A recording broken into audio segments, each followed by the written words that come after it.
Welcome to Reimagining the Emergency Department. This video explores architectural and operational solutions to address the bottlenecks in modern EDs, moving from blueprint to reality. The modern ED faces a bottleneck due to factors like an aging population, gaps in behavioral health, limited primary care hours, and the EMTALA mandate. The core issue is using 1980s spatial paradigms to solve 2020 systemic failures, leading to issues like clinician burnout and suboptimal patient flow.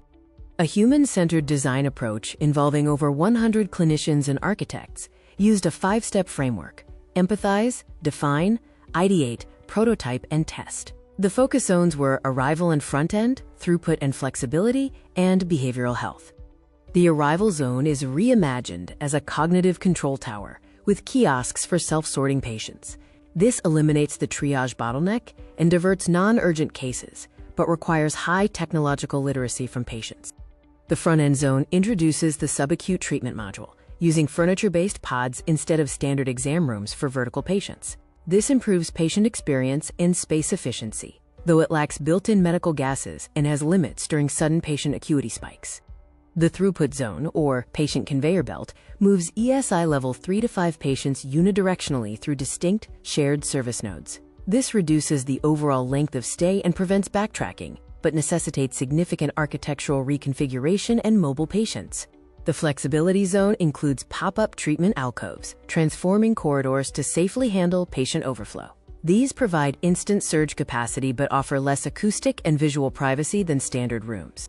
Flexible vertical bays are single patient rooms large enough for standard stretchers or convertible into 2 recliner stations using moving partitions. This adapts to acuity shifts and prevents permanent buildouts for low acuity patients.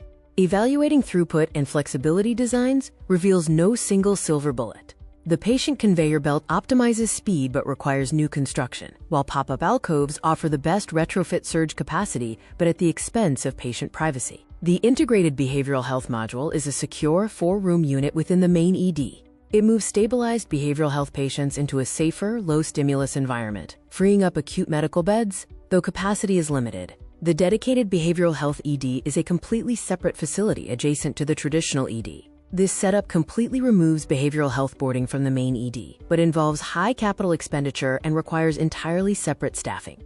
The choice between the integrated module and the dedicated behavioral health ED depends on a facility's baseline behavioral health admission volume versus available capital. The integrated model is better for smaller hospitals with space constraints, while the dedicated ED is best for large urban centers with high volumes. The future ED is an interlocking ecosystem with specialized processes. This includes the front porch for routing patients, the flex core for surges, and the behavioral health sanctuary for long-term boarding. Optimizing one zone relieves pressure on the others. These human-centered designs challenge existing FGI guidelines, requiring regulatory adaptation. Changes are needed for minimum square footage, infrastructure for subacute treatment areas, and corridor definitions to allow flex corridors with temporary pop-up stations. To move from prototype to pilot, audit your bottlenecks and deploy micropilots using mock-ups. Design for agility, moving away from static rooms to build dynamic processes that reflect the modern patient journey.